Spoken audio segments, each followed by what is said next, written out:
everybody, I hope you're doing great. Today we're gonna do Read Aloud. And remember what our book was called?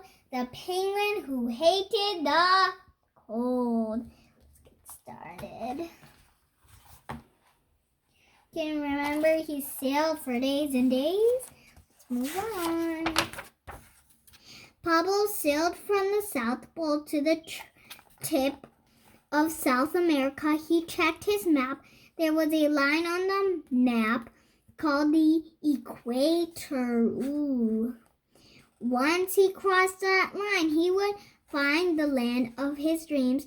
The little penguin sailed on and on. Pablo looked at the land. He saw a pretty town, but the fog became so thick, Pablo had to cut it with a knife. I must be near the equator, Pablo thought. Maybe. Oh, there's the equator. Boing! His boat sailed right into the equator, then bounced back. The line stretched all the way to the left. It stretched all the way to the right. Crossing the equator would not be easy. Oh no, poor him.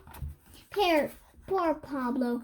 Pablo checked his map again. He couldn't sail around the equator. He would need some help. But who could help him cross the equator?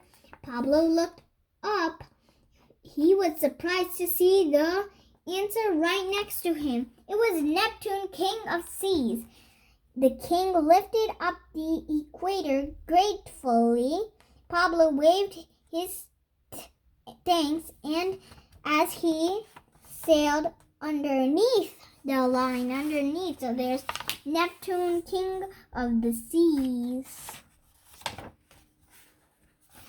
But once he had crossed the equator, Pablo had another problem. His boat was made of ice, and it was melting in the warm sun.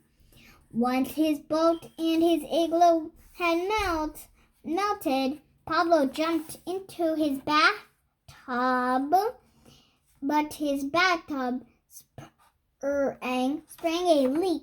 Would Pablo sink? Of course not. The clever penguin put his shower pipe into the hole. The water began to spray out of the shower. Suddenly, the tub started to pick up speed. Pablo was heading for a sunny island. Pablo landed on a warm beach. He picked a nice banana to eat. It was bright and yellow as the sun above. Pablo had found the land of his dreams. So his dream came true, right? That's the end of the story. So when he gets cold, he goes back to the iceberg, right? And did his dream come true? Yes! And I hope you enjoyed the reading we read today. Bye!